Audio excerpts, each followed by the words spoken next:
Donc, mon nom est Roland Billen, je suis professeur à l'Université de Liège et je dirige le groupe GeoCity. Et dans ce groupe GeoCity, j'encadre et je développe des recherches autour des jumeaux numériques.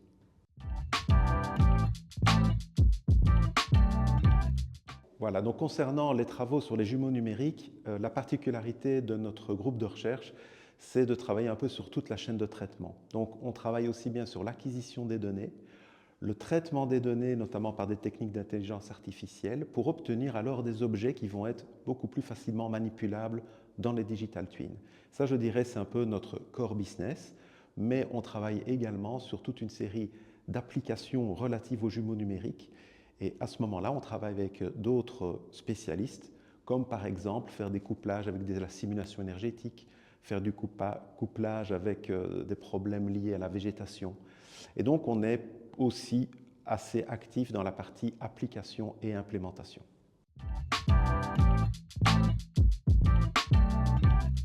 Alors, définir en quelques mots un jumeau numérique, c'est à la fois simple et compliqué. Donc, je vais partir sur l'option simple. Un jumeau numérique, c'est une réplique digitale d'un objet ou d'un phénomène du monde réel. Et on attend que cette réplique puisse avoir des interactions avec sa contrepartie réelle. Alors maintenant, voilà, c'est une définition qui mérite d'être développée et qui ne fait pas totalement consensus. Mais je dirais, en première approximation, on peut partir sur cela. Alors, un jumeau numérique de Bruxelles, pour moi, si on voit ça d'un point de vue de l'utilisateur du jumeau, ce serait une plateforme qui permettrait d'avoir un regard sur toute une série de thématiques qui touchent à la ville, par exemple le transport, les constructions, la végétation, l'environnement, bref, tout un ensemble de choses, de composantes et de phénomènes qui font la ville et qui, grâce aux jumeaux numériques, se retrouvent regroupés ou tout au moins interconnectés dans un ensemble qui permet justement de croiser les différentes informations pour avoir une meilleure vision, une meilleure compréhension de la ville.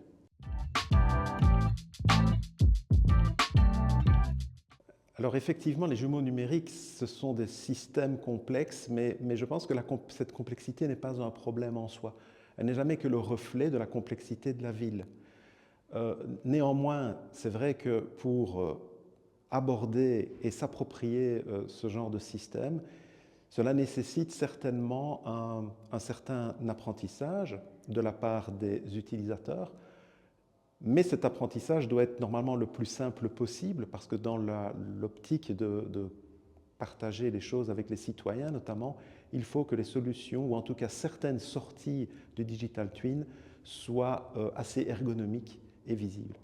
Je pense également que le problème de cette complexité est lié également aux pratiques professionnelles et donc la difficulté va être non seulement d'apprendre ou d'améliorer la formation des personnes à l'utilisation du digital twin, mais surtout sur les impacts sur leur travail parce qu'ils vont normalement devoir apprendre à beaucoup plus partager, moins travailler en silo et ça, ce sont des problèmes organisationnels qui ne sont pas évidents à régler.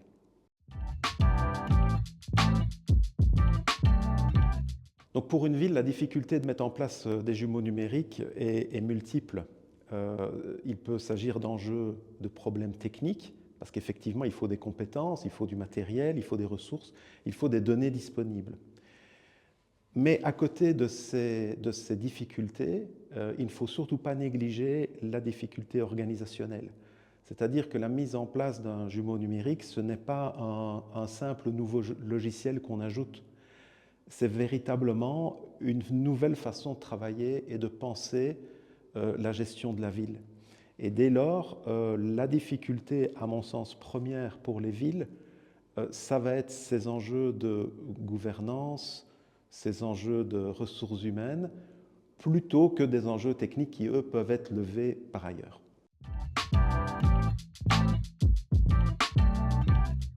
Alors effectivement, les données sont véritablement au centre de ces systèmes.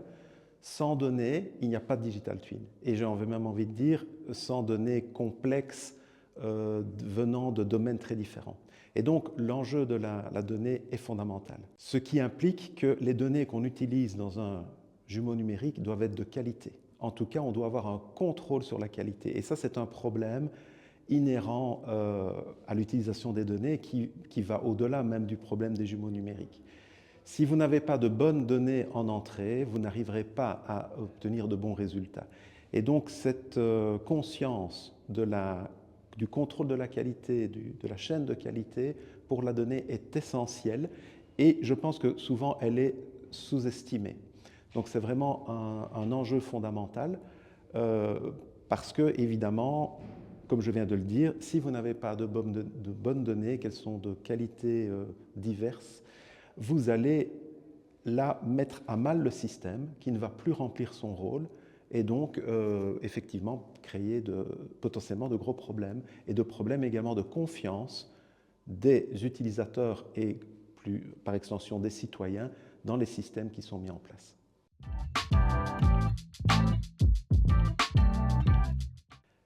Ma première réponse serait que, en théorie, les citoyens, grâce au développement de ce type de système, vont bénéficier en fait d'une meilleure gestion de la ville et des territoires et donc devraient être les premiers bénéficiaires des avancées que l'on ferait dans les prises de décision grâce à ces outils de simulation, de monitoring qui croisent les informations. Mais j'ai également une deuxième réponse, c'est que les citoyens puissent, grâce aux jumeaux numériques, vraiment être acteurs de ces prises de décision, de cette compréhension de la ville, qu'ils soient en fait très logiquement partie prenante du jumeau numérique parce qu'ils font partie de la ville, ils font partie de la réalité de la ville et donc ils doivent avoir leur mot à dire dans sa réplique virtuelle.